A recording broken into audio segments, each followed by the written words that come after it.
Hello everyone, ഏവർക്കും ad hoc ലേണിംഗിൻ്റെ ഒരു പുതിയ ക്ലാസ്സിലേക്ക് സ്വാഗതം. ഞാൻ ആര്യ. നമുക്ക് ഇന്ന് ഡിസ്കസ് ചെയ്യാൻ പോകുന്നത് SSCRT സിലബസിലെ 8ാം ക്ലാസ്സിലെ സാമൂഹിക ശാസ്ത്രത്തിൻ്റെ 1ാം ഭാഗമാണ്.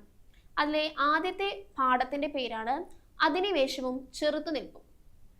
നമുക്കറിയാം, ഇന്ത്യ ബ്രിട്ടീഷ് കാലഘട്ടത്തിലുള്ള ഒരുപാട് നിർണായക സംഭവങ്ങൾ നമ്മുടെ ഇന്ത്യയുടെ ഇന്നത്തെ ഒരു രൂപത്തിന് മാറ്റുകൂട്ടാൻ സഹായിച്ചിട്ടുണ്ട്. അതുപോലെ തന്നെ ഒരുപാട് പ്രശ്നങ്ങൾ ഉണ്ടാക്കിയിട്ടുണ്ട്. അതിനെ പറ്റിയിട്ട് നമുക്കൊരു കഥ പോലെ നമുക്ക് പഠിച്ചു പോയാലോ? അതിനായി നമുക്ക് ആദ്യം തന്നെ ഫസ്റ്റ് പറയുന്നത് അധിനിവേശം ചെറുത്തുനിൽപ്പും എന്താണെന്നാണ്. ഇവിടെ അതിലൊരു കഥ പറയുന്നുണ്ട്. ഇംഗ്ലീഷ് ഈസ്റ്റ് ഇന്ത്യ കമ്പനി അതിൻ്റെ ആദ്യത്തെ കപ്പൽ വ്യൂഹം ഈസ്റ്റ് ഇൻഡീസിലേക്ക് അയക്കുന്നത് 1601 ഏപ്രിലായിരുന്നു. 1601 ഏപ്രിൽ. 18 മാസങ്ങൾക്ക് ശേഷം അസെൻഷൻ ഡ്രാഗൺ, ഹെക്ടർ, സൂസൻ എന്നീ 4 കപ്പലുകൾ സുമാത്രയിൽ നിന്നും ജാവയിൽ നിന്നും കുരുമുളകും മറ്റു ഉൽപ്പന്നങ്ങളും മടങ്ങിയെത്തി. ഈ വിജയത്തെ തുടർന്ന് ഇതേ കപ്പലുകൾ ലണ്ടനിൽ 1604 മാർച്ച് 2-ാം തീയതി ദൗത്യം ആരംഭിച്ചു. മടക്കയാത്ര ഹെക്ടറും സൂസനും ആദ്യം പുറപ്പെട്ടു. പക്ഷേ സൂസൻ കടലിൽ വെച്ച് തകർന്നു.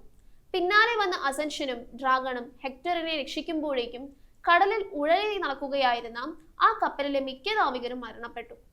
1606 മെയ് മാസത്തിൽ കുരുമുളകും ഗ്രാമ്പുവും ജാതിക്കയും നിറച്ച കപ്പലുകൾ ഇംഗ്ലണ്ടിലെത്തി. കമ്പനിയുടെ ലാഭം മുടക്കുമുതൽ 95%. ഇതൊരു ചെറിയൊരു കഥയാണ്. ഈ കഥയിൽ എന്ന് പറഞ്ഞാൽ അന്നുണ്ടായ ഒരു ചെറിയൊരു സ്റ്റോറിയാണ്. പക്ഷേ അന്ന് നമ്മുടെ ഇന്ത്യയിൽ നിന്നുണ്ടായിരുന്ന മിക്ക ഉൽപ്പന്നങ്ങളുടെ ലാഭം കൊണ്ടുപോയിരുന്നത് ആരായിരുന്നു? നമ്മുടെ ബ്രിട്ടീഷുകാരായിരുന്നു. ഇംഗ്ലീഷ് ഈസ്റ്റ് ഇന്ത്യ കമ്പനി എന്ന പേരിൽ കൊണ്ടുവന്ന ഒരു കമ്പനി കാരണം നമ്മുടെ ഇന്ത്യയുടെ ആ ഒരു നിലനിൽപ്പേ നഷ്ടപ്പെട്ടു പോയി എന്നുള്ളതാണ് ഏറ്റവും വലിയ അക്ഷരാർത്ഥം ഞെട്ടിക്കുന്ന ഒരു കാര്യം. ഓക്കെ, അപ്പൊ നമുക്ക് എന്താണ് അതിന്റെ കഥയിലേക്ക് നോക്കാം. മെയിൻ ആയിട്ട് എന്തൊക്കെയാണ് SSCRT ഭാഗത്ത് നിന്ന് വരാൻ സാധ്യതയുള്ള ക്വസ്റ്റ്യൻസും ഇമ്പോർട്ടൻ്റ് ആയിട്ടുള്ള ഭാഗങ്ങളാണ് ഞാൻ ഫോക്കസ് ചെയ്തു പോകുന്നത്. ഇന്ത്യ ഉൾപ്പെടെ കിഴക്കൻ പ്രദേശങ്ങളിൽ ഈസ്റ്റ് ഇൻഡീസ് വ്യാപാര ബന്ധത്തിനായി ഇംഗ്ലണ്ടിൽ സ്ഥാപിച്ച് പിൻകാലത്ത് ഇന്ത്യ അടക്കി ഭരിച്ച ഈസ്റ്റ് ഇന്ത്യ കമ്പനിയുടെ ആദ്യ വ്യാപാര ശ്രമങ്ങളുടെ വിവരണം കേട്ടിട്ടില്ലേ? പ്രാചീന കാലം മുതൽ യൂറോപ്യർക്ക് ലോകത്തിലെ ഇതര ഭാഗങ്ങളിൽ വ്യാപാര ബന്ധമുണ്ടായിരുന്നു. അതിൽ ഏഷ്യയും ഉൾപ്പെട്ടിരുന്നു. ഈ ബന്ധങ്ങൾ 15-ാം നൂറ്റാണ്ടിന്റെ അവസാനത്തോടെ യൂറോപ്പിൽ നിന്നും കിഴക്ക് ദിശയിലേക്കുള്ള ഒരു സമുദ്രപാത കണ്ടെത്തുന്നതിലേക്ക് നയിച്ചു. ഇതിന് കാരണമായ പ്രധാന ഘടകങ്ങൾ എന്തൊക്കെയാണെന്ന് നമുക്ക് നോക്കാം. അതിൽ ഒന്നാമത്തെ ഘടകം എന്ന് പറയുന്നത് യൂറോപ്യൻ കപ്പൽ നിർമ്മാണത്തിലും കപ്പൽ യാത്രയിലും കൈവരിച്ച സാങ്കേതിക പുരോഗതി. അപ്പൊ അതാണ് ഏറ്റവും വലിയൊരു കാര്യം. എന്ന് വെച്ച് കഴിഞ്ഞാൽ സാങ്കേതിക പുരോഗതി കാരണം അവിടെ കപ്പൽ നിർമ്മാണത്തിലും പുരോഗതിക്കൊക്കെ നല്ലൊരു മാറ്റം ഉണ്ടായിട്ടുണ്ട്. രണ്ടാമത്തെ കാര്യം എന്താണ്? ഭൂമിശാസ്ത്ര പരിജ്ഞാനത്തിലുണ്ടായ വളർച്ച, ആ ഒരു ഗ്രോത്ത് ഡെവലപ്മെന്റ്. മൂന്നാമത് ദിശ കണ്ടെത്താൻ വേണ്ടിയിട്ട് കോമ്പസ്, വടക്കുനോക്കി യന്ത്രം, ഭൂപട നിർമ്മാണം, അങ്ങനെയുള്ള കാര്യങ്ങൾ. നാലാമത്തത് പുതിയ പ്രദേശങ്ങളെയും അവിടുത്തെ സമ്പത്തിനെയും കുറിച്ച് സഞ്ചാരികളുടെ യാത്രാ വിവരങ്ങൾ പകർന്ന അറിവ്. അടുത്തത് യൂറോപ്പിൽ കുരുമുളക് അടക്കമുള്ള ഏഷ്യൻ ഉൽപ്പന്നങ്ങൾക്കുണ്ടായ കച്ചവട സാധ്യത. പിന്നെ ആറാമത്തത് തുർക്കികൾ കോൺസ്റ്റാന്റിനോപ്പിൾ പിടിച്ചടക്കിയത്. ഈ കോൺസ്റ്റാന്റിനോപ്പിൾ വളരെ ഇമ്പോർട്ടൻ്റ് ആയുള്ള ഒരു പോയിന്റ് ആണ്. നമുക്ക് എന്താണ് കോൺസ്റ്റാന്റിനോപ്പിൾ എന്ന് നോക്കാം. യൂറോപ്പിനും ഏഷ്യയ്ക്കും ഇടയിലുള്ള ഒരു പ്രധാന കേന്ദ്രമായിരുന്നു കോൺസ്റ്റാന്റിനോപ്പിൾ. ഇതുവഴിയാണ് യൂറോപ്പും ഏഷ്യയും തമ്മിൽ കരമാർഗം വ്യാപാര ബന്ധത്തിൽ ഏർപ്പെട്ടിരുന്നത്. ആര് തമ്മില്? യൂറോപ്പും ഏഷ്യയും. 1453 തുർക്കികൾ ഇവിടം പിടിച്ചെടുക്കുകയും ഇതുവഴിയുള്ള യൂറോപ്യരുടെ വ്യാപാരം തടയുകയും ചെയ്തു. തുടർന്ന് പുതിയ പാത കണ്ടെത്തുന്നതിന് യൂറോപ്പുകാർ നിർബന്ധിതരായി. സംഭവം കഥ മനസ്സിലായില്ലേ? യൂറോപ്പും ഏഷ്യയും തമ്മിലുള്ള കേന്ദ്രമാണ് കോൺസ്റ്റാന്റിനോപ്പിൾ. അപ്പൊ ഈ പറയുന്ന യൂറോപ്പുകാരും ഏഷ്യക്കാരും അവിടെ ആ വഴിയിലൂടെയാണ് എന്ത് നടന്നിരുന്നത്? വ്യാപാരം നടന്നിരുന്നത്. 1453 തുർക്കികൾ എന്ത് ചെയ്തു? ആ സ്ഥലം പിടിച്ചടക്കി യൂറോപ്പുകളുടെ വ്യാപാരം തടഞ്ഞു. അങ്ങനെ യൂറോപ്യർക്ക് പുതിയൊരു പാത കണ്ടുപിടിക്കേണ്ടതായി വന്നു. ഇതാണ് അതിനൊരു മാപ്പിംഗ് പിക്ചർ കൊടുത്തിരിക്കുന്നത്. നമ്മുടെ ഇന്ത്യയിൽ ആദ്യമായിട്ട് വന്ന വിദേശ ശക്തികൾ പോർച്ചുഗീസുകാരാണ്. നമുക്കറിയാലോ, എവിടെ വെച്ചാണ് വന്നത്? കോഴിക്കോടുള്ള കാപ്പാട് ബീച്ചിലാണ്. അപ്പൊ പോർച്ചുഗീസ് ആരായിരുന്നു? ആദ്യത്തെ ഇന്ത്യയിലെത്തിയ യൂറോപ്യര്. ആളുടെ പേരാണ് ആര്? Vasco da Gama. Vasco da ഗാമയാണ് കടൽ മാർഗം ഇന്ത്യയിലെത്തിയ ആദ്യ പോർച്ചുഗീസുകാരൻ. ആദ്യ പോർച്ചുഗീസുകാരൻ ആരായിരുന്നു? നമ്മുടെ വാസ്കോ ഡ ഗാമ. ഇനി നമുക്ക് പോർച്ചുഗീസുകാരുടെ കഥയിലേക്ക് പോവാം. പോർച്ചുഗീസുകാരുടെ കഥ നമുക്ക് നോക്കിയാലോ. 1498 കോഴിക്കോടിന് സമീപമുള്ള കാപ്പാട് എന്ന സ്ഥലത്താണ് വാസ്കോ ഡ ഗാമ എത്തിയത്. അദ്ദേഹത്തിന്റെ വരവ് ഇന്ത്യയിലെ യൂറോപ്യൻ ആധിപത്യത്തിലേക്ക് വഴിതെളിച്ചു. അക്കാലത്ത് കോഴിക്കോട് ഭരിച്ചിരുന്നത് ആരായിരുന്നു? സാമൂതിരി രാജവംശജരായിരുന്നു. സാമൂതിരി രാജവംശജരായിരുന്നു ആര്? കോഴിക്കോട് ഭരിച്ചിരുന്നത്. അറബികളായിരുന്നു കോഴിക്കോടുള്ള വിദേശ വ്യാപാരം നിയന്ത്രിച്ചിരുന്നത്. ആര്? അറബികൾ. അവരെ പുറത്താക്കി പോർച്ചുഗീസുകാർക്ക് വ്യാപാര അനുമതി നൽകണം എന്നുള്ള ഗാമയുടെ ആവശ്യം ആരംഗീകരിച്ചില്ല? സാമൂതിരി സമ്മതിച്ചില്ല. ആരെ നിയന്ത്രിക്കണം എന്നുവെച്ചാൽ അറബികളെ ഒഴിവാക്കണം, എന്നിട്ട് പോർച്ചുഗീസുകാർക്ക് കൊടുക്കണം എന്ന് പറഞ്ഞു. ഇതേ തുടർന്ന് ഗാമ കണ്ണൂരിലെ കോലത്തിരി രാജാവിൽ നിന്ന് അനുമതി നേടി. കുരുമുളക് ഉൾപ്പെടെയുള്ള ഉൽപ്പന്നങ്ങൾ ശേഖരിച്ച് അദ്ദേഹം എവിടേക്ക് പോയി? പോർച്ചുഗലിലേക്ക് പോയി. തന്റെ യാത്രയ്ക്ക് ചെലവായ തുകയുടെ 60 ഇരട്ടിയിലധികം മൂല്യമുള്ള ചരക്കുകളുമായിട്ടാണ് ഇന്ത്യയിൽ നിന്ന് ആൾ മടങ്ങിയത്. എന്നുവെച്ചാൽ ആൾക്ക് ലാഭം വേണമല്ലോ. ഇനി ഗാമയുടെ യാത്രയിലുണ്ടായ ലാഭം ഇന്ത്യയിലേക്ക് വീണ്ടും കച്ചവട യാത്രകൾ നടത്തുവാൻ പോർച്ചുഗീസുകാരെ പ്രേരിപ്പിച്ചു. പക്ഷേ സാമൂതിരി പോർച്ചുഗീസുകാർക്ക് എന്ത് കൊടുത്തില്ല? വ്യാപാര കുത്തക കൊടുത്തില്ല. തന്മൂലം സാമൂതിരിക്കും പോർച്ചുഗീസുകാർക്കുമിടയിൽ സംഘർഷമുണ്ടായി. പോർച്ചുഗീസുകാർ ശക്തമായ എതിർപ്പ് നേരിട്ടു. സാമൂതിരിയുടെ നാവിക തലവനായിരുന്നു ആര്? കുഞ്ഞാലിമരയ്ക്കാർ. ഓക്കെ, കുഞ്ഞാലിമരയ്ക്കാരുടെ ശേഷം പോർച്ചുഗീസുകാർക്ക് ഇന്ത്യയിൽ നിന്ന് കാര്യമായ ഭീഷണി ഉണ്ടായിട്ടില്ല എന്നാണ് പറയുന്നത്. അപ്പൊ നമുക്ക് കുഞ്ഞാലിമരയ്ക്കാറിലേക്ക് പോയാലോ? കുഞ്ഞാലിമരയ്ക്കാറിൽ നിന്ന് പരീക്ഷയ്ക്ക് ഒരുപാട് ക്വസ്റ്റ്യൻസ് വരാറുണ്ട്. പോർച്ചുഗീസുകാരുടെ ആക്രമണത്തെ ചെറുത്ത് സാമൂതിരിയെയും പശ്ചിമ തീരങ്ങളെയും സംരക്ഷിച്ചിരുന്നത് ആരായിരുന്നു? കുഞ്ഞാലിമരയ്ക്കാറായിരുന്നു. ഓക്കെ, കുഞ്ഞാലിമരയ്ക്കാർ എന്നത് സ്ഥാനപ്പേരാണ്. 4 പേര് വ്യത്യസ്ത പേരുകൾ, 4 സ്ഥാനങ്ങൾ എന്ന് വെച്ചാൽ 4 പേര് വ്യത്യസ്ത കാലങ്ങളിൽ ജീവിച്ചിട്ടുണ്ട്. പോർച്ചുഗീസുകാരെ പരാജയപ്പെടുത്തി ചാലിയം കോട്ട പിടിച്ചെടുത്തത് ആരായിരുന്നു? കുഞ്ഞാലി മൂന്നാമനാണ്. കുഞ്ഞാലി നാലാമനെ പോർച്ചുഗീസുകാർ ഗോവയിൽ വെച്ച് വധിച്ചു. കുഞ്ഞാലിമാരുടെ പതനത്തോടെ സാമൂതിരിയുടെ അധപതനവും ആരംഭിച്ചു.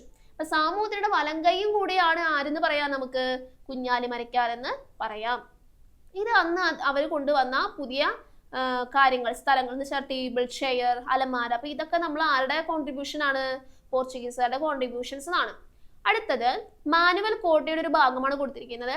ഇന്ത്യയും പോർച്ചുഗീസുകാരും തമ്മിലുള്ള ബന്ധത്തിന്റെ സ്വാധീന ഫലമായിട്ട് പോർച്ചുഗീസുകാർ ഭാഷയിൽ നിന്ന് വന്ന ഈ പദങ്ങൾ മലയാള ഭാഷയ്ക്ക് ലഭിച്ചത്. ഇപ്പൊ എക്സാമ്പിൾ പറഞ്ഞ കശുമാവ്, പറങ്കിമാവ്, പറങ്കികൾ, പപ്പായ, പേരയ്ക്ക, പൈനാപ്പിൾ, ഇതൊക്കെ പരിചയപ്പെടുത്തിയത് ആരാണ്? പോർച്ചുഗീസുകാരാണ്. പിന്നെ അടുത്തത് എന്താണ്? ഇന്ത്യയിലെ ആദ്യത്തെ യൂറോപ്യൻ കോട്ട. ഇന്ത്യയുടെ ആദ്യത്തെ യൂറോപ്യൻ കോട്ട സ്ഥാപിച്ചത് കൊച്ചിയിലാണ്. കൊച്ചി, ഗോവ, ദാമൻ, ദിയു. ഏതൊക്കെയാണ്? കൊച്ചി, ഗോവ, ദാമൻ, ദിയു എന്നീ പ്രദേശങ്ങൾ ആരുടെ കീഴിലായി? പോർച്ചുഗീസുകാരുടെ. അച്ചടി വിദ്യ പ്രചരിപ്പിച്ചു. ചവിട്ട് നാടകം, മാർഗംകളി കൊണ്ടുവന്നു. യൂറോപ്യൻ ശൈലിയിലുള്ള കെട്ടിട നിർമ്മാണം ആരംഭിച്ചു. യൂറോപ്യൻ പടക്കോപ്പുകളും യുദ്ധമുറകളും അഭ്യസിപ്പിച്ചു. ക്രൈസ്തവ മതപഠന കേന്ദ്രങ്ങൾ ആരംഭിച്ചു. അപ്പൊ ഇത്രയാണ് അവിടുത്തെ പ്രധാനപ്പെട്ട പുതിയ ഇന്നോവേഷൻസ് വന്നത് ആരുടെ? നമ്മുടെ പോർച്ചുഗീസുകാർ വന്നതിന് ശേഷം. അടുത്തയിലേക്ക് പോയാലോ? അടുത്ത വിദേശ ശക്തിയെ പറ്റി നോക്കാം. നമ്മളിപ്പോ പറഞ്ഞത് പോർച്ചുഗീസുകാരെ പറ്റിയിട്ടാണ്. അടുത്തതാണ് ഡച്ചുകാരെ പറ്റി നമുക്ക് നോക്കാം. പോർച്ചുഗീസുകാരെ തുടർന്ന് ഇന്ത്യയിലേക്ക് എത്തിച്ചേർന്ന യൂറോപ്യർ എവിടെ? ഹോളണ്ടിൽ എന്ന് പറഞ്ഞു കഴിഞ്ഞാൽ നെതർലൻഡ് ആണ്. അവിടെ നിന്നുള്ളവരായിരുന്നു. ഡച്ചുകാരെന്നാണ് ഈ നെതർലൻഡുകാരെ പറയുന്നത്. നാഗപട്ടണം, ബറോച്ച്, അഹമ്മദാബാദ്, ചിൻസുര എന്നിവയായിരുന്നു ഡച്ചുകാരുടെ പ്രധാന വാണിജ്യ കേന്ദ്രങ്ങൾ. അപ്പൊ താഴെ തന്നിരിക്കുന്ന പ്രധാന വാണിജ്യ കേന്ദ്രങ്ങൾ അല്ലാത്തത് ഏതെന്ന് ചോദിക്കാം ഡച്ചുകാരുടെ. അപ്പോഴൊക്കെ നമുക്ക് മനസ്സിലാക്കാം. കച്ചവട ആധിപത്യത്തിനായുള്ള മത്സരത്തിൽ ഡച്ചുകാർ ആരെ പരാജയപ്പെടുത്തി? പോർച്ചുഗീസുകാരെ പരാജയപ്പെടുത്തി. അതോടുകൂടെ നമ്മുടെ പോർച്ചുഗീസുകാരുടെ പരിപാടി തീർന്നു. അതിനുശേഷം വന്ന വളരെ ഇമ്പോർട്ടന്റ് ആയിട്ടുള്ള ഒരു യുദ്ധമാണ് കുളച്ചൽ യുദ്ധം. കുളച്ചൽ യുദ്ധം ഇല്ലാത്തൊരു PSC ഇല്ല. അത്ര ഇമ്പോർട്ടൻസ് ആണ് കുളച്ചൽ യുദ്ധം. LGS അതുപോലെ തന്നെ എല്ലാ കോമൺ ക്വസ്റ്റ്യൻസിനൊക്കെ LDC അതുപോലെ എല്ലാ ക്വസ്റ്റ്യൻസിനും ചോദിക്കാറുണ്ട് കേട്ടോ. അപ്പൊ കുളച്ചൽ യുദ്ധം എന്ന് വെച്ചാൽ ബാറ്റിൽ ഓഫ് കുളച്ചൽ 1741 കന്യാകുമാരിക്കടുത്തുള്ള കുളച്ചലിൽ വെച്ച് തിരുവിതാംകൂർ ഭരണാധികാരിയായിരുന്ന മാർത്താണ്ഡവർമ്മയും ഡച്ചുകാരും തമ്മിൽ ഏറ്റുമുട്ടി. ഈ യുദ്ധത്തിൽ പരാജയപ്പെട്ടപ്പോൾ ഡച്ചുകാർക്ക് ഇന്ത്യയിൽ എന്ത് നഷ്ടപ്പെട്ടു? ആധിപത്യം നഷ്ടപ്പെട്ടു. ഒരു യൂറോപ്യൻ ശക്തി ഇന്ത്യൻ ഭരണാധികാരിയോട് പരാജയപ്പെട്ട ആദ്യ യുദ്ധമാണിത്. അതൊരു ഇമ്പോർട്ടന്റ് പോയിന്റ് ആണ്. ഒരു യൂറോപ്യൻ ശക്തി ഇന്ത്യൻ ഭരണാധികാരിയോട് പരാജയപ്പെട്ട യുദ്ധം ഏതായിരുന്നു? കുളച്ചൽ യുദ്ധം. ആരായിരുന്നു ഡിഫീറ്റ് ചെയ്തത്? നമ്മുടെ മാർത്താണ്ഡവർമ്മ മഹാരാജാവ്. ഓക്കെ, അടുത്തതാണ് ഹോർത്തൂസ് മലബാറിക്കസ്. ഇതും വളരെ ഇമ്പോർട്ടന്റ് ആയിട്ടുള്ള ഒരു പുസ്തകമാണ്, ഹോർത്തൂസ് മലബാറിക്കസ്. ഡച്ചുകാരുടെ ബന്ധത്തിന്റെ ഏറ്റവും വലിയ സംഭാവനയാണ് ആര്? Hortus Malabaricus. ഇത് ആര് കൊണ്ടുവന്നതാണ്? ഡച്ചുകാര്. കേരളത്തിന്റെ 742 ഔഷധ സസ്യങ്ങളെ കുറിച്ചുള്ള വിവരമാണ് ഇതിലുള്ളത്. ഡച്ച് ഗവർണർ ആയിരുന്ന ഹെൻറിക് വാൻഡീർ ആണ് ഈ പുസ്തകത്തിന്റെ രചനയ്ക്ക് നേതൃത്വം കൊടുത്തത്. ഈ രചനയ്ക്ക് സഹായിച്ചത് ആരായിരുന്നു? ഇട്ടി അച്യുതൻ എന്ന് പറയുന്ന മലയാളി വൈദ്യനാണ്. അപ്പു ഭട്ട്, രംഗഭട്ട്, വിനായക ഭട്ട് എന്നിവരും ഈ രചനയിൽ പങ്കാളികളായി. മലയാള അക്ഷരങ്ങൾ അച്ചടിയിൽ പതിഞ്ഞ ആദ്യ പുസ്തകമാണെന്ത്? Hortus Malabaricus. പക്ഷെ ഡച്ചുകാരാണ് അച്ചടി ഭാഷ കൊണ്ടുവന്നതെങ്കിലും അതിലൂടെ 742 ഔഷധ സസ്യങ്ങളെ ഇട്ടി അച്യുതൻ എന്ന് പറയുന്ന മലയാളി വൈദ്യന്റെ സഹായത്തോടെ എന്ത് ചെയ്തു? ഈ പുസ്തകം രചിച്ചു. മലയാളം, ഇംഗ്ലീഷ് എന്നീ ഭാഷകളിൽ വിവർത്തനം ചെയ്തത് ഡോക്ടർ കെ എസ് മണിലാലാണ്. ഡോക്ടർ കെ എസ് മണിലാലാണ്. അപ്പൊ ഇത്രയാണ് ഡച്ചുകാരുടെ കോൺട്രിബ്യൂഷൻസിനെ പറ്റി പറയുന്നത്. ജസ്റ്റ് ഇട്ടി അച്യുതനെ പറ്റി ഇവിടെ പറഞ്ഞിട്ടുണ്ട്. പാരമ്പര്യ കുടുംബത്തിൽ ജനിച്ച ആലപ്പുഴ ജില്ലയിലുള്ള ചേർത്തല താലൂക്കിലെ കടക്കരി ഗ്രാമത്തിലുള്ള ഒരു പരമ്പരാഗത അല്ലെങ്കിൽ വൈദ്യനായിരുന്നു ഇ ടി അച്യുതൻ എന്നും പറഞ്ഞിട്ടുണ്ട് കേട്ടോ. അടുത്തതാണ് ഫ്രഞ്ചുകാർ. ഫ്രഞ്ചുകാരെ പറ്റി നോക്കിയാലോ. ഫ്രഞ്ചുകാർ എന്ന് പറയുന്നത് ഡച്ചുകാർക്ക് ശേഷം ബ്രിട്ടീഷുകാരും ഇംഗ്ലീഷുകാർ എന്ന് വെച്ചാൽ ബ്രിട്ടീഷുകാരാണ് ഇംഗ്ലീഷുകാരും പിന്നീട് ഫ്രഞ്ചുകാരും എവിടേക്ക് ആധിപത്യത്തിൽ വന്നു? കച്ചവടം ചെയ്യാനായി ഇന്ത്യയിലേക്ക് വന്നു. ദക്ഷിണേന്ത്യയിലെ ആധിപത്യത്തിനായി ബ്രിട്ടീഷുകാരും ഫ്രഞ്ചുകാരും തമ്മിൽ നടന്ന യുദ്ധങ്ങളായിരുന്നു കർണാട്ടിക് യുദ്ധങ്ങൾ. കർണാട്ടിക് യുദ്ധങ്ങൾ എന്ന് പറയുന്നത് എന്താണ്? ബ്രിട്ടീഷുകാരും ഫ്രഞ്ചുകാരും തമ്മിൽ നടന്ന യുദ്ധത്തെ എന്ത് പറയാം? കർണാട്ടിക് യുദ്ധം. ഈ യുദ്ധത്തിൽ ബ്രിട്ടീഷുകാർക്കായിരുന്നു എന്ത്? ഫൈനൽ വിജയം കിട്ടിയത്. ഇനി തൽഫലമായി ബ്രിട്ടീഷുകാരുടെ ആധിപത്യം പോണ്ടിച്ചേരി, യാരം, കാരക്കൽ, മാഹി എന്നീ പ്രദേശങ്ങളിലേക്ക് ചുരുങ്ങിപ്പോയി. ഓക്കെ അല്ലേ? ഇതാണ് അന്നത്തെ ഒരു ഡയഗ്രാം കണ്ടാൽ നിങ്ങൾക്ക് മനസ്സിലാക്കാൻ പറ്റും പോർച്ചുഗീസുകാര് ഏതൊക്കെ ഭാഗങ്ങളിലാണ്, ഡച്ചുകാര് ഏതൊക്കെ ഭാഗങ്ങളിലാണ്, ഫ്രഞ്ചുകാര് ഏതൊക്കെ ഭാഗങ്ങളാണെന്ന് ക്ലിയർ ആയിട്ട് അവിടെ കൊടുത്തിട്ടുണ്ട്. ഓക്കെ.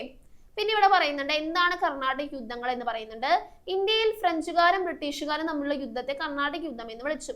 തമിഴ്നാടിന്റെ ഭൂരിപക്ഷ പ്രദേശങ്ങളും ആന്ധ്രാപ്രദേശത്തിന്റെ തെക്കൻ തീരപ്രദേശങ്ങളും ഉൾപ്പെടുന്ന മേഖലയാണ് കർണാട്ടിക്. 3 കർണാട്ടിക് യുദ്ധങ്ങളാണ് നടന്നത്. എത്ര കർണാട്ടിക് യുദ്ധങ്ങളാണ്? 3 കർണാട്ടിക് യുദ്ധങ്ങളാണ് നടന്നിട്ടുള്ളത്. ഇനി ഇത് നേരത്തെ പറഞ്ഞ അധിനിവേശ പ്രദേശങ്ങളാണ്. അടുത്തത് നമുക്ക് നോക്കാം എന്താണ്? കച്ചവടത്തിൽ നിന്ന് അധികാരത്തിലേക്ക്. കച്ചവടത്തിനായിട്ടാണ് നമ്മുടെ വിദേശ ശക്തികൾ ഇന്ത്യയിലേക്ക് വന്നത്. ബ്രിട്ടീഷുകാരാണെങ്കിലും ഡച്ചുകാരാണെങ്കിലും ഫ്രഞ്ചുകാരാണെങ്കിലും ഈവൻ പോർച്ചുഗീസുകാരാണെങ്കിലും എന്തിനു വേണ്ടിയിട്ടാണ് വന്നത്? കച്ചവടത്തിന് വന്നു. കച്ചവടം മൂത്ത് അവർക്ക് എന്ത് വന്നു? അധികാരമോഹികളായി. അധികാരമോഹം മൂത്തിട്ടാണ് എന്ത് ചെയ്തത്? നമ്മുടെ ഇന്ത്യയെ അവരെ കോളനികളാക്കി മാറ്റുന്നത്. ഓക്കെ. അപ്പൊ ഇംഗ്ലീഷ് ഈസ്റ്റ് ഇന്ത്യ കമ്പനിയെ കുറിച്ച് നമ്മൾ പഠിച്ചുല്ലോ. 1600 ഇംഗ്ലീഷ് ഈസ്റ്റ് ഇന്ത്യ കമ്പനി സ്ഥാപിച്ചത്. ഏത് വർഷമാണ്? 1600 അല്ലെ? 1600 ഇംഗ്ലീഷ് ഈസ്റ്റ് ഇന്ത്യ കമ്പനി സ്ഥാപിക്കുന്നത്. ഇതിന്റെ പ്രതിനിധി ആരായിരുന്നു? വില്യം ഹോക്കിൻസ് എന്ന് പറയുന്ന ആളായിരുന്നു ഇതിന്റെ പ്രതിനിധി, ക്യാപ്റ്റൻ വില്യം ഹോക്കിൻസ്. അന്നത്തെ മുഗൾ ചക്രവർത്തി ആരായിരുന്നു? ജഹാംഗീർ ആയിരുന്നു അന്നത്തെ മുഗൾ ചക്രവർത്തി. ഏത്? ഈസ്റ്റ് ഇന്ത്യ കമ്പനി സ്ഥാപിക്കുമ്പോൾ അദ്ദേഹം അനുമതി കൊടുത്തു. കാരണം അദ്ദേഹത്തിന് അറിയില്ലല്ലോ ഇതിങ്ങനെയാവുന്നു. ഗുജറാത്തിലെ സൂറത്തിൽ നിന്ന് ഒരു കച്ചവട താവളം അഥവാ ഫാക്ടറി സ്ഥാപിച്ചു. ഇന്ത്യയുടെ വിവിധ ഭാഗങ്ങളിൽ കമ്പനി ഫാക്ടറികൾ ആരംഭിച്ചു. അതിനെ തുടർന്ന് മദ്രാസ്, ഇപ്പോഴത്തെ ചെന്നൈ, ബോംബെ, ഇപ്പോഴത്തെ മുംബൈ, കൽക്കട്ട, ഇപ്പോഴത്തെ കൊൽക്കത്ത എന്നീ പ്രദേശങ്ങൾ ആധിപത്യം നേടിക്കൊണ്ട് കമ്പനി അവിടങ്ങളിലെ ഭരണങ്ങളിൽ ഇടപെട്ടു. ബ്രിട്ടീഷുകാർ ഇന്ത്യയിൽ രാഷ്ട്രീയ ആധിപത്യം സ്ഥാപിക്കുന്നത് എന്ത് വഴിയാണ്? 1757 പ്ലാസി യുദ്ധമാണ്. ഇമ്പോർട്ടന്റ് ആണ്. 1757 പ്ലാസി യുദ്ധം എങ്ങനെയാണ് സ്ഥാപിക്കുന്നത്? 1757 പ്ലാസി വാർ. ബംഗാളിലെ നവാബായിരുന്ന ബംഗാളിലെ നവാബ് ആരായിരുന്നു? സിറാജുദ്ദൗളയെ റോബർട്ട് ക്ലൈവിന്റെ നേതൃത്വത്തിൽ ഇംഗ്ലീഷ് ഈസ്റ്റ് ഇന്ത്യ കമ്പനിയുടെ സൈന്യം ഈ യുദ്ധത്തിൽ പരാജയപ്പെടുത്തി. അപ്പൊ സിറാജുദ്ദൗള റോബർട്ട് ക്ലൈവിന്റെ നേതൃത്വത്തിൽ എന്ത് ചെയ്തു? പരാജയപ്പെട്ടു. ബംഗാളിലെ ഭരണം പിടിച്ചെടുത്തു. അതുപോലെ തന്നെ ബ്രിട്ടീഷുകാർക്ക് ഇന്ത്യയിലെ മറ്റു പ്രദേശങ്ങൾ തങ്ങളുടെ അധീനതയിൽ കൊണ്ടുവരാൻ സഹായിച്ചു. കാർഷിക സമ്പന്നമായ ബംഗാളിലെ ഭൂനികുതി കൊണ്ട് ബ്രിട്ടീഷുകാർ സൈനിക ശക്തി മെച്ചപ്പെടുത്തുകയും അതുപോലെ തന്നെ രാജ്യത്തിന്റെ ബാക്കി ഭാഗങ്ങൾ കീഴടക്കാനുള്ള പണം സ്വരൂപിക്കുകയും ചെയ്തു. 1764 ബക്സാർ എന്നാണ് 1764 ബക്സാറിൽ വെച്ചിട്ടാണ് എന്തുണ്ടായത്? ബക്സാർ അല്ലെ? ബക്സാറിൽ വെച്ചിട്ടാണ് നമ്മുടെ ബീഹാർ, ഒറീസ അതുപോലെ തന്നെ ബംഗാൾ ഈ 3 സ്ഥലങ്ങളുണ്ട്. അവിടെയുള്ള പ്രവിശ്യകളിൽ നികുതി പിരിക്കാനുള്ള അവകാശം സ്വന്തമാക്കി, നികുതി പിരിക്കാൻ. അതോടെ ഇംഗ്ലീഷ് ഈസ്റ്റ് ഇന്ത്യ കമ്പനിയുടെ ഭരണ സാന്നിധ്യം ശക്തമായി. മുഗൾ ഭരണാധികാരിയായ ഷാൽ ആലം രണ്ടാമൻ, അവധിലെ നവാബായ ഷൂജ ഉദ് ദൗള, ബംഗാളിലെ നവാബായ മിർ കാസിം എന്നീ സംയുക്ത സൈന്യമാണ് ബ്രിട്ടീഷ് യുദ്ധത്തിൽ ബ്രിട്ടീഷുകാർ പരാജയപ്പെടുത്തിയത്. അപ്പൊ ഇതിൽ പ്രധാനമായിട്ടുള്ള പോയിന്റുകൾ മാർക്ക് ചെയ്തിട്ടുണ്ട്, നോട്ട് ചെയ്ത് പോവാം. ഇനി ഇവിടെ സൈഡിൽ കുറച്ച് കാര്യങ്ങൾ പറഞ്ഞിട്ടുണ്ട്. എന്തൊക്കെയാണ്? 1639 മദ്രാസ് തുറമുഖത്തിന്റെ ചുങ്ക വരുമാനത്തിന്റെ പകുതി കൊടുക്കണമെന്ന് പ്രാദേശിക രാജാവായിട്ടുള്ള ദമർല വെങ്കടാദ്രി നായക ദീർഘകാലത്തേക്ക് മദ്രാസ് തുറമുഖം ബ്രിട്ടീഷുകാർക്ക് നൽകി. 1662 പോർച്ചുഗീസ് രാജകുമാരിയായ കാതറിനെ വിവാഹം ചെയ്തപ്പോൾ ബ്രിട്ടീഷ് രാജാവ് ചാൾസ് രണ്ടാമന് ഉപഹാരമായി ലഭിച്ച സ്ഥലമാണ് ബോംബെ. എന്താണ് നോക്കേ, നമ്മുടെ ഇന്ത്യയിൽ നിന്ന് കൊടുക്കുന്ന ഒരു സ്ഥലമായിട്ടാണ്, ബ്രിട്ടീഷുകാർ സ്ത്രീധനമായിട്ട് കൊടുക്കുന്ന സ്ഥലമാണെന്ന് ബോംബെ. ഓക്കെ. 1698 സുധാ നദി, കാലിക്കട്ട, ഗോവിന്ദ്പൂർ എന്നീ 3 ഗ്രാമങ്ങൾക്ക് ചുറ്റും ബ്രിട്ടീഷുകാർ പണിത കോട്ടയാണ് വില്യം കോട്ട. ക്രമേണ ഈ പ്രദേശം എന്തായി മാറി? കൽക്കട്ട എന്ന് പറയുന്ന പേരിൽ അറിയപ്പെട്ടു. കൽക്കട്ട എന്ന പേരിൽ അറിയപ്പെട്ടതാണ് ആ സ്ഥലം. ഓക്കെ അല്ലേ? പിന്നെന്താണ്? ഇത്രയും കാര്യങ്ങളാണ് ഇതിൽ പറയുന്നത്. അടുത്ത ഭാഗത്തേക്ക് കടന്നാലോ? നാട്ടുരാജ്യങ്ങളും കമ്പനിയും എന്താണെന്ന് നമുക്ക് നോക്കാം. നാട്ടുരാജ്യങ്ങളും കമ്പനിയും. നാട്ടുരാജ്യങ്ങൾ മെയിൻ ആയിട്ട് നമുക്കറിയാം, ഇന്ത്യയിൽ ഒരുപാട് നാട്ടുരാജ്യങ്ങൾ ഉണ്ടായിരുന്നു. അതാണ് നമ്മൾ ഇന്ന് കാണുന്ന ഇന്ത്യയിൽ 28 സംസ്ഥാനങ്ങളായിട്ട് മാറിയത്. അതിൽ കുറെ എണ്ണം കോൺട്രിബ്യൂട്ട് ചെയ്തു, കുറെ എണ്ണം ഒറ്റയ്ക്കായിട്ട് തന്നെ നിൽക്കുന്നു. ഇന്ത്യയിലെ നാട്ടുരാജ്യങ്ങളെ യുദ്ധങ്ങളിലൂടെയും നയതന്ത്രങ്ങളിലൂടെയുമാണ് ബ്രിട്ടീഷുകാർ കീഴ്പ്പെടുത്തിയത്. ദക്ഷിണേന്ത്യയിലെ മെയിൻ നാട്ടുരാജ്യമായിരുന്നു മൈസൂർ, അല്ലെ? ഈ ദക്ഷിണേന്ത്യയിലെ പ്രധാന നാട്ടുരാജ്യം ഏതായിരുന്നു? മൈസൂർ ആയിരുന്നു, അല്ലെ? മൈസൂർ. അതുപോലെ തന്നെ ഇംഗ്ലീഷ് ഈസ്റ്റ് ഇന്ത്യ കമ്പനി നടന്ന യുദ്ധമാണ് ആംഗ്ലോ മൈസൂർ യുദ്ധം. അന്നത്തെ ഭരണാധികാരി ആരായിരുന്നു? ഹൈദരലി ആയിരുന്നു, അല്ലെ? ഹൈദരാലി ആയിരുന്നു അന്നത്തെ രാജാവ് അല്ലെങ്കിൽ ഭരണാധികാരി. അദ്ദേഹത്തിന്റെ മകനാണ് ആര്? നമ്മുടെ ടിപ്പു സുൽത്താൻ. ഹൈദരാലിയുടെ മകനാണ് ടിപ്പു സുൽത്താൻ. അപ്പൊ ഈ ടിപ്പു സുൽത്താനും കൂടിയിട്ടാണ് ഈ മൈസൂർ സേനനെ കൺട്രോൾ ചെയ്തിരുന്നത്. ഈ മൈസൂർ സേനനെ കൺട്രോൾ ചെയ്തത് ഹൈദരാലി ടിപ്പു സുൽത്താനുമായിരുന്നു. അപ്പോ ഈ 1782 ഹൈദരാലി മരിച്ചപ്പോ ടിപ്പു സുൽത്താൻ എന്ത് ചെയ്തു? മൈസൂരിനെ കൊണ്ടുപോയി. 1799 4ാം മൈസൂർ യുദ്ധത്തിൽ കമ്പനി സൈന്യം എന്ത് ചെയ്തു? ടിപ്പു സുൽത്താനെ വധിച്ചു. ബ്രിട്ടീഷുകാരുടെ അധീനതയിലായ എന്ത്? Mysore. English East India Company Maratha രാജ്യവും തമ്മിൽ നടന്നതാണ് എന്ത്? ആംഗ്ലോ മറാത്ത യുദ്ധങ്ങൾ. 3ാം ആംഗ്ലോ മറാത്ത യുദ്ധത്തോടെ മറാത്ത ഉൾപ്പെടുന്ന പ്രദേശങ്ങൾ ആരുടെ കീഴിലായി? ബ്രിട്ടീഷ് നിയന്ത്രണത്തിലായി. ഇംഗ്ലീഷ് ഈസ്റ്റ് ഇന്ത്യ കമ്പനിയും സിഖുകാരും തമ്മിൽ നടന്ന യുദ്ധമാണ് ആംഗ്ലോ സിഖ്. സുഖാണ്. English East India Company, Maratha രാജ്യം, ആംഗ്ലോ മറാത്ത യുദ്ധത്തിന് ശേഷമാണ് എന്ത്? സിഖുകാർ തമ്മിലുണ്ടായത് Anglo Sikh. Anglo means outer area എന്നുള്ളൊരു മീനിങ് ആണ്. അങ്ങനെ സിഖുകാർ പരാജയപ്പെട്ടപ്പോൾ പഞ്ചാബ് ആരുടെ കീഴിലായി? ബ്രിട്ടീഷുകാരുടെ കീഴിലായി. അപ്പൊ എല്ലാ സ്ഥലങ്ങളും കീഴടക്കിയത് യുദ്ധങ്ങളിലൂടെയാണെന്ന് നമുക്ക് മനസ്സിലാക്കാം. അടുത്തതാണ് എന്ത്? ബ്രിട്ടീഷുകാർ നടപ്പിലാക്കിയ നികുതികൾ എന്തൊക്കെയാണെന്ന്. ഇമ്പോർട്ടന്റ് ആണ്. എന്തൊക്കെ നികുതികളാണ്? ശാശ്വത ഭൂനികുതി അവസ്ഥ. ഏതൊക്കെ സ്ഥലങ്ങളിലായിരുന്നു? ബംഗാൾ, ബീഹാർ, ഒറീസ 3 സ്ഥലങ്ങളിലാണ് അത് കൊണ്ടുവന്നത്. നടപ്പിലാക്കിയ വ്യക്തി ആരാണ്?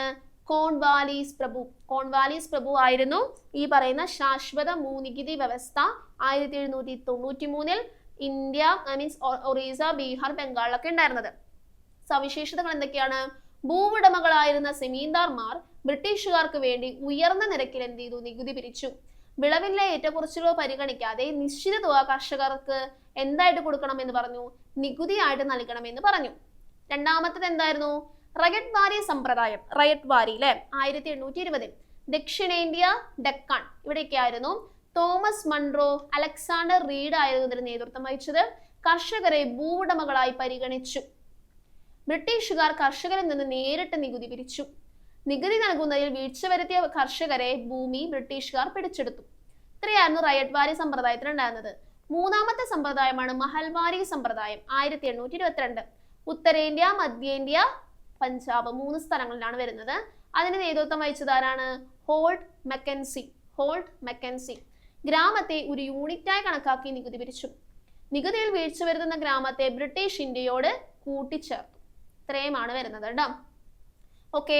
ഇനി ഇതിലെ പൊതു സവിശേഷതകൾ എന്തായിരുന്നു? നമുക്ക് ഇതിൽ തന്നെ മെയിൻ ആയിട്ടുള്ള സവിശേഷത എന്തായിരുന്നു? ഉയർന്ന നികുതി നിരക്കാണ്.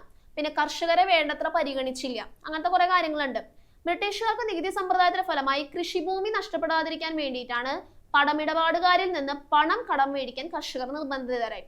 തന്മൂലം കർഷകർ കടക്കെണിയിലായി. കാരണം കടം കൊടുത്തതിന് ഇത് വാങ്ങിക്കാനുള്ള ഇതില്ല. ഇങ്ങനെ ഭൂമി പിടിച്ചെടുക്കാനുള്ള അധികാരം ആർക്കുണ്ടായിരുന്നു? പണമിടപാടുകാർക്ക് ഉണ്ടായിരുന്നു. ബ്രിട്ടീഷുകാരുടെ പുതിയ നിയമവ്യവസ്ഥയും ഭൂനികുതി സമ്പ്രദായങ്ങളും പണമിടപാടുകാരെ പ്രോത്സാഹിപ്പിച്ചു. ഭക്ഷ്യവിളകൾക്ക് പകരം ബ്രിട്ടീഷുകാർക്ക് ആവശ്യമായ നീലം, പരുത്തി തുടങ്ങിയ നാണ്യവിളകൾ കൃഷി ചെയ്യാൻ ബ്രിട്ടീഷുകാർ നിർബന്ധിച്ചു. നമ്മുടെ ഒരു ട്രഡീഷണൽ ആയിട്ടുള്ള ഒരു കൾട്ടിവേഷൻസ് ഉണ്ട്, അത് മാറ്റി അവർക്ക് ഇഷ്ടപ്പെട്ട രീതിയിൽ കൃഷി ചെയ്യാനായിട്ട് നമ്മുടെ നാട്ടുകാരെ പ്രേരിപ്പിച്ചു. അതിന് ഏറ്റവും ഒരു എക്സാമ്പിൾ ആണ് എന്ത്? റബ്ബർ, കശുമാവ്, ഇതൊക്കെ അതിന് ഉദാഹരണമാണ് അല്ലെ. ഇതൊക്കെ നാണ്യവിളകളാണ് അല്ലെ. ഓക്കെ, നാണ്യവിളകളുടെ വ്യാപനം ഭക്ഷ്യവിളകൾ കുറയുന്നതിനും ഭക്ഷ്യക്ഷാമത്തിനും കാരണമായി. കാർഷിക മേഖലയിൽ വർദ്ധിച്ചു വന്ന വാണിജ്യവൽക്കരണം കർഷകരെ ചൂഷണം ചെയ്യാൻ പണമിടപാടുകാരെ സഹായിച്ചു. അങ്ങനെ വിളവെടുത്തു കഴിഞ്ഞാൽ കർഷകർക്ക് കിട്ടുന്ന വില എന്ത് ചെയ്തു? കാർഷികോൽപ്പന്നങ്ങൾക്ക് വിറ്റു. അപ്പൊ ഇത്രയാണ് അതിനുണ്ടായ മെയിൻ അവരുടെ അട്രാക്ഷൻ ആയിട്ട്. എന്ന് വെച്ചാൽ എന്താണ് കർഷകരിൽ നിന്ന് നികുതി പിരിച്ചാൽ അവർക്ക് ഉണ്ടാകുന്ന നേട്ടങ്ങൾ, അതില് എന്തൊക്കെ ബാധിച്ചു എന്നുള്ളത്. ഉയർന്ന നിരക്കിലുള്ള നികുതി അടയ്ക്കാൻ കർഷകർ ബുദ്ധിമുട്ടി. വെള്ളപ്പൊക്കം, വരൾച്ച, കൃഷിനാശം സംഭവിച്ചാലും നികുതിക്ക് മാറ്റമില്ല. കർഷകർക്ക് കൃഷിഭൂമി നഷ്ടപ്പെടാതിരിക്കാൻ പണമിടപാടുകാരെ ആശ്രയിച്ചു. കടക്കെണിയിൽപ്പെട്ട കർഷകർക്ക് ഭൂമി നഷ്ടപ്പെട്ടു. കർഷകരെ പോലെ കൈത്തൊഴിലാളികാർക്കും അതുപോലെ തന്നെ ബ്രിട്ടീഷ് നയങ്ങൾ ദുരിതത്തിലായി. ബ്രിട്ടനിൽ നിന്ന് യന്ത്രങ്ങൾ നിർമ്മിക്കുന്ന ഉൽപ്പന്നങ്ങൾ ഇന്ത്യയിലേക്ക് എന്ത് ചെയ്തു? ഇറക്കുമതി ചെയ്യപ്പെട്ടു. അങ്ങനെ ഇറക്കുമതി ചെയ്ത സമയത്ത് അവിടെ എന്താ ഉണ്ടാവുക? മത്സരം മൂലം കൈത്തൊഴിലാളികൾക്ക് ഉൽപ്പന്നങ്ങൾ, ഇപ്പൊ പരുത്തി, പട്ട്, കമ്പിളി, പട്ട് അങ്ങനത്തെ കയ്യിലെ അത്തരം വസ്ത്രങ്ങള്, മൺപാത്രം, തുകല്, ഭക്ഷ്യ എണ്ണ അങ്ങനെയുള്ളതിലൊക്കെ വിപണി നഷ്ടപ്പെട്ടു. അങ്ങനെ ഇതിലെന്താണ്? തൊഴിൽ നഷ്ടപ്പെടുന്നതിന് കാരണമായി എന്നാണ് പറയുന്നത്. പലരും തങ്ങളുടെ പരമ്പരാഗത കൈത്തൊഴിലുകൾ എന്ത് ചെയ്തു? ഉപേക്ഷിക്കാൻ നിർബന്ധിതമായി എന്നാണ് പറയുന്നത്. ഓക്കെ, എന്ന് വെച്ച് കഴിഞ്ഞാൽ അവർക്ക് ഇഷ്ടമുള്ള ഒരു ജോലി ചെയ്യാണ്ട് മറ്റുള്ളവർ പറയുന്ന ഒരു ജോലി നിർബന്ധിച്ച് ചെയ്യേണ്ട ഒരു ഗതികേട്, ഒരു അവസ്ഥ. ഓക്കെ, ഇനി ചൂഷണത്തിനെതിരായുള്ള പോരാട്ടങ്ങൾ. അപ്പൊ ഇങ്ങനെ കുറെ നാൾ അവർ സഹിച്ചിരുന്നു. പക്ഷേ കുറെ നാൾ ഇങ്ങനെ സഹിച്ചിരുന്നിട്ട് കാര്യമില്ല എന്ന് അവർക്ക് തോന്നിയപ്പോൾ അവരെന്താ ചെയ്തത്? അതിനെതിരെ പോരാട്ടം ആരംഭിച്ചു. ആ പോരാട്ടങ്ങളാണ് നമ്മൾ ഇനി നോക്കാൻ പോകുന്നത്. ഇവിടെ ഒരു കഥ പറയുന്നുണ്ട്. ആ കഥയിൽ വലിയ കാര്യമൊന്നുമില്ല, ജസ്റ്റ് കഥ നിങ്ങൾ വായിച്ചു പോയാൽ മതിയേ. ഇതിലെ മെയിൻ ആയിട്ട് നമുക്ക് എന്തൊക്കെ കലാപങ്ങളിലേക്ക് പോയി. അതിനു മുമ്പ് നമുക്ക് വന്ദേമാതരം ഒന്ന് നോക്കാം. വന്ദേമാതരം ഇല്ലാത്തൊരു ക്വസ്റ്റ്യൻ പേപ്പർ ഇല്ല. 1882 ബംഗാളി ഭാഷയിൽ ബങ്കിം ചന്ദ്ര ചാറ്റർജി ആനന്ദമഠം എന്ന നോവലിൽ നിന്നെടുത്തതാണ് ദേശീയ ഗീതം. ദേശീയ ഗീതമാണ്, ദേശീയ ഗാനമല്ല. രവീന്ദ്രനാഥ ടാഗോർ എഴുതിയ എന്ത്? ജനഗണമന. അത് ദേശീയ ഗാനമാണ്. ജനഗണമന. ഓക്കെ, പക്ഷെ ദേശീയ ഗീതം എഴുതിയത് ആരാണ്? ബങ്കിം ചന്ദ്ര ചാറ്റർജിയാണ്. ബങ്കിം ചന്ദ്ര ചാറ്റർജി. ഭവാനന്ദൻ എന്ന കഥാപാത്രം ആലപിക്കുന്ന ഗാനമായിട്ടാണ്. ഏത് ക്യാരക്ടറാണ് പറയുന്നത്? ഭവാനന്ദൻ എന്ന് പറയുന്ന ക്യാരക്ടറാണ് ഇവിടെ പറയുന്നത്. ഓക്കെ, ഇനി ഇതിൽ പറയുന്നുണ്ട് ബംഗാളിലെ ക്ഷാമം പരിഹരിക്കുന്നതിന് ഈസ്റ്റ് ഇന്ത്യ കമ്പനി ഒന്നും ചെയ്തില്ല. അപ്പൊ ദരിദ്രരായ കർഷകർ, തൊഴിലാളികൾ ബ്രിട്ടീഷുകാർക്കെതിരെ പോരാടി. കർഷക കലാപത്തിന് ആരുടെ പിന്തുണ ഉണ്ടായിരുന്നു? സന്യാസിമാരുടെ പിന്തുണ ഉണ്ടായിരുന്നു. അപ്പൊ സന്യാസിമാർക്കൊപ്പം ഫക്കീർമാരും ബ്രിട്ടീഷുകാർക്കെതിരെ കലാപത്തിൽ ചേർന്നു. അതുകൊണ്ട് ഈ കലാപത്തെ സന്യാസി ഫക്കീർ കലാപം എന്ന് വിളിച്ചു. കാരണം എന്താ? ഫക്കീർമാരും സന്യാസിമാരും ഈ കർഷകർക്ക് വേണ്ടി കൂടെ നിന്ന കാരണം, പിന്തുണച്ച കാരണം. അതിന് നേതൃത്വം വഹിച്ച രണ്ടാൾക്കാരാണ് ഭവാനി പതക്കും മഞ്ജുനു ഷാ എന്ന് പറയുന്ന രണ്ട് ആളുകളാണ് അതിന് നേതൃത്വം വഹിച്ചത് കേട്ടോ.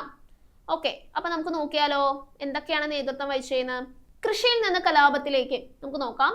ബ്രിട്ടീഷ് കൊളോണിയൽ ഭരണത്തിനെതിരെ നടന്ന കാർഷിക കലാപമായിരുന്നു ബംഗാളിലെ നീലം കർഷക കലാപം. അപ്പൊ ബ്രിട്ടീഷുകാരായ ഇൻഡിഗോ പ്ലാന്റേഴ്സ് അല്ലെ, ഇൻഡിഗോ കലാപം ഗ്രാമപ്രദേശങ്ങളിൽ സ്ഥാപിച്ച അമരിച്ചെടിയാണ് കേട്ടോ ചെടിയുടെ പേര്. ഇതിൽ നിന്ന് ഉത്പാദിപ്പിക്കുന്ന നീലം ബ്രിട്ടീഷുകാർക്ക് മാത്രം വിൽക്കാൻ പാടുള്ളൂ, കർഷകർക്ക് വിൽക്കാൻ പറ്റില്ല. അപ്പൊ നീലത്തിന് കമ്പോള വിലയേക്കാൾ താഴ്ന്ന വിലയാണ് ബ്രിട്ടീഷുകാർ കൊടുത്തത് കർഷകർ. കടുത്ത ഭക്ഷ്യക്ഷാമം, ചൂഷണം, സാമ്പത്തിക ബുദ്ധിമുട്ടുണ്ടാക്കി. കൃത്രിമ ചായം കണ്ടെത്തിയതോടെ നീലത്തിന്റെ ആവശ്യകത കുറഞ്ഞു. അപ്പൊ ദാരിദ്ര്യം വർദ്ധിച്ചു. മറ്റു വഴിയിലാണ്ട് കർഷകർ ബ്രിട്ടീഷുകാർക്കെതിരെ പ്രക്ഷോഭത്തിലേക്ക് വന്നു. അങ്ങനെ ഉണ്ടായത് ഇതാണ് കഥ. അപ്പൊ ഇതിൽ നീൽദർപ്പണം എന്ന് പറഞ്ഞ കണ്ടോ, ബംഗാളിലെ നീലം കർഷകർ അനുഭവിക്കുന്ന ദുരിതങ്ങളെ ആസ്പദമാക്കി 1860 ദീനബന്ധു മിത്ര എഴുതിയ നാടകത്തിന്റെ പേരാണെന്ത്? നീൽ ദർപ്പൺ. ദീനബന്ധു മിത്ര നീൽ ദർപ്പൺ. ദീനബന്ധു മിത്ര നീൽ ദർപ്പൺ. നീലദർപ്പൺ അല്ലെങ്കിൽ നീൽ ദർപ്പൺ എഴുതിയത് ആരാണ്? ദീനബന്ധു മിത്ര. അപ്പൊ നോക്കാം, ദിഗംബർ ബിശ്വാസിന്റെയും വിഷ്ണു ബിശ്വാസിന്റെയും, രണ്ടും ബിശ്വാസാണ്, നേതൃത്വത്തിലുണ്ടായ നീല കലാപത്തിന് തുടക്കം കുറിച്ചു. ബംഗാളിലുടനീളം കലാപം പടർന്നു പിടിച്ചു. കർഷകരുടെ നീലം കൃഷി ഉപേക്ഷിച്ചു. അങ്ങനെ നീലം ഫാക്ടറികൾ ആക്രമിച്ചു. കൃഷിക്കാർ പ്രതിരോധം ശക്തമായപ്പോൾ ഫാക്ടറിക്കാർ എന്ത് ചെയ്തു? ഈ പറഞ്ഞ അടച്ചുപൂട്ടി. ബംഗാളിൽ നീലം കൃഷി എന്ത് ചെയ്തു? ഇല്ലാണ്ടാവുകയും ചെയ്തു എന്നാണ് പറയുന്നത്. ഓക്കെ, ഇനി 18-ാം നൂറ്റാണ്ടിൽ അടുത്ത ഒരു കലാപത്തെ പറ്റിയിട്ടാണ് പറയാൻ പോകുന്നത്. രാജ്മഹൽ കുന്നിലെ കുടിയേറി പാർത്ത ഗോത്രജന വിഭാഗക്കാരെ പറ്റിയിട്ടാണ് പറയാൻ പോകുന്നത്. ഭൂവുടമകൾ അന്യായമായി കരം പിരിച്ച് കൊള്ളപ്പലിശക്കാർ നിരന്തരമായി കടം നൽകുകയും അതിന് പകരമായി അവരുടെ ധാന്യങ്ങളും വനവിഭവങ്ങളും എന്ത് ചെയ്തു? തട്ടിയെടുത്തു. അപ്പൊ ഇത് ബ്രിട്ടീഷുകാരെ പിൻബലം ഉണ്ടാവൂല അതില്. അതുകൊണ്ട് തന്നെ ആ ഗോത്ര ജനത എന്ത് ചെയ്തു? കുറെ നാളും ഇണ്ടാതിരുന്നു. പക്ഷെ പിന്നീട് അവര് പ്രതികരിക്കാൻ തുടങ്ങി. ആ പ്രതികരണമാണ് നമ്മൾ ഈ കാണുന്ന സാന്താൾമാർ. സാന്താളുകളാണ് എന്ത്? ഈ പറയുന്ന രാജ്മഹൽ കുന്നുകളിൽ കണ്ടത്. എന്താണ് രാജ്മഹൽ കുന്നുകൾ? രാജ്മഹൽ കുന്ന് സാന്താളാണ്. അത് എന്ത് കലാപത്തിലേക്ക് വഴിതെളിച്ചു? സാന്താൾ കലാപം. സാന്താൾ കലാപം എന്നാണ് ഉണ്ടായത്? 1855 1855 1855 1855 സാന്താളുകൾ രാജ്മഹൽ കുന്നില് നടത്തിയ സമരമാണെന്ത്? സാന്താൾ കലാപം. അടുത്തതാണ് ഉൽഗുലാൻ. ഉൽഗുലാൻ ഉൽഗുലാൻ ഉൽഗുലാൻ ഉൽഗുലാൻ എന്താ നമുക്ക് നോക്കാം. ഉൽഗുലാൻ എന്ന് പറയുന്നത് സാന്താൾ കലാപം പോലുള്ള ഒരു മറ്റൊരു കലാപമാണ്. 19-ാം നൂറ്റാണ്ടിന്റെ അവസാന ശതകത്തിൽ വന്ന ഒരു ഗോത്രവർഗ കലാപമാണ് ഉൽഗുലാൻ. ഇത് മുണ്ട കലാപം എന്നാണ് അറിയപ്പെടുന്നത്. വലിയ കോലാഹം അല്ലെങ്കിൽ വലിയ ഇളക്കം എന്നാണ് ഉൽഗുലാന്റെ അർത്ഥം. ഉൽഗുലാൻ. ഇനി ജാർഖണ്ഡിലെ മുണ്ട ഗോത്ര വിഭാഗങ്ങളുടെ ജനവാസ മേഖലകൾക്ക് ബ്രിട്ടീഷ് കൊളോണിയൽ ഭരണത്തിൽ മുണ്ടാരാജ് എന്ന് പറയുന്ന രാജ്യം സ്ഥാപിക്കാൻ ശ്രമിച്ചു. അപ്പൊ ഇതിനെ നേതൃത്വം വഹിച്ചത് ആരാണ്? ബിർസ മുണ്ട. ബിർസ മുണ്ട കേട്ടിട്ടുണ്ടാവും അല്ലെ? ബിർസ മുണ്ട. ഇദ്ദേഹത്തിന്റെ പേരിലൊരു എയർപോർട്ടൊക്കെ ഉണ്ട് അല്ലേ? ഇദ്ദേഹത്തിന്റെ പേരിൽ എയർപോർട്ട് ഒറീസയിൽ അങ്ങനെ ഉണ്ട്. ഓക്കെ, അപ്പോ ഇതിൽ എന്തൊക്കെ കാരണങ്ങൾ നമുക്ക് നോക്കാം. ഫസ്റ്റ് കാരണം എന്തായിരുന്നു? ബ്രിട്ടീഷ് കൊളോണിയൽ ചൂഷണം, ഭൂമി പിടിച്ചെടുക്കൽ. 2, പണമിടപാടുകാരും വ്യാപാരികളും തമ്മിലുള്ള സാമ്പത്തിക ചൂഷണം. 1899 മുണ്ട എന്ത് ചെയ്തു? ഗോത്ര വിഭാഗം ബ്രിട്ടീഷുകാർക്കെതിരെ സായുധ കലാപം ആരംഭിച്ചു. ബ്രിട്ടീഷ് പോലീസുമായി പല സ്ഥലത്ത് ഏറ്റുമുട്ടലുണ്ടായി. ഇത് നടന്ന മെയിൻ സ്ഥലമാണ് റാഞ്ചി, ജാർഖണ്ഡിലുള്ള റാഞ്ചി. ജാർഖണ്ഡ് എന്ന് പറയുന്നത് എന്തിന്റെ തലസ്ഥാനമാണ്? ജാർഖണ്ഡിന്റെ തലസ്ഥാനമാണ് ആര്? റാഞ്ചി. അപ്പൊ വെടിവെപ്പിൽ ഒട്ടേറെ മുണ്ട ഗോത്ര വിഭാഗക്കാർ എന്ത് ചെയ്തു? കൊല്ലപ്പെട്ടു. ബിർസ മുണ്ട തടവിലായി, അവിടെ വെച്ച് മരണപ്പെട്ടു. മുണ്ട കലാപത്തെ ബ്രിട്ടീഷുകാർ ക്രൂരമായി അടിച്ചമർത്തി. അപ്പൊ ഇതിന് റിലേറ്റഡ് ആയിട്ടുള്ള കുറച്ച് യുദ്ധങ്ങളാണ്. കുറിച്യർ കലാപം കേരളത്തിലാണ്, പഹാരിയ കലാപം, കൂൾ പ്രക്ഷോഭം, ബീൽ കലാപം, ഗാസി കലാപം, അങ്ങനെ പല പല സ്ഥലങ്ങളിൽ ഇതിനെ പ്രതിഷേധിച്ച് കലാപങ്ങൾ ഉണ്ടായി. നമുക്ക് ജസ്റ്റ് ബിർസ മുണ്ടയിലേക്ക് പോയാലോ. ബിർസ മുണ്ടയുടെ ജന്മദിനമാണ് നവംബർ 15. അതിനെ ജൻജാതീയ ഗൗരവ് ദിവസം അഥവാ ഗോത്രാഭിമാന ദിനമായിട്ട് ആചരിക്കുന്നുണ്ട്. ഏത് വർഷം തൊട്ട് ആചരിച്ചു തുടങ്ങിയത്? 2021 തൊട്ടാണ്. 2021 തൊട്ടാണ് ഈ പറയുന്ന ബിർസ മുണ്ടയുടെ ജന്മദിനം എന്തായിട്ട് ആചരിക്കാൻ തുടങ്ങിയത്? നമ്മുടെ ജൻജാതീയ ഗൗരവ ദിവസമായിട്ട് ആചരിക്കാൻ തുടങ്ങിയത്.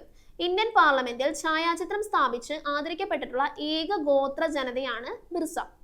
ബിർസ മുണ്ടയുടെ കേന്ദ്ര കഥാപാത്രമാക്കിയിട്ട് ഇക്ബാൽ ദുറാനി രചിച്ച കൃതിയാണ് ഗാന്ധി സേ പഹലെ ഗാന്ധി. ഗാന്ധി സേ പഹലെ ഗാന്ധി. ബിർസ മുണ്ടയെ കേന്ദ്ര കഥാപാത്രമാക്കി മഹാശ്വേതാദേവി രചിച്ച കൃതിയാണ് ആരണ്യർ അധികാർ. ആരണ്യർ അധികാർ. ഓക്കെ, അപ്പൊ ഇത്രയാണ് നമ്മുടെ ഭാഗം വരുന്നത്. അപ്പൊ ഇത്രയും ഭാഗങ്ങൾ നന്നായി പഠിക്കാം. കറക്റ്റ് പറഞ്ഞ പോയിന്റ്സുകൾ നോട്ട് ചെയ്യാം. ഇനി ഇതിന്റെ ബാക്കി ഭാഗം നമുക്ക് അടുത്ത ക്ലാസ്സിൽ നമുക്ക് ചെയ്യാം. ഓക്കെ, ഏവർക്കും നന്ദി, നമസ്കാരം.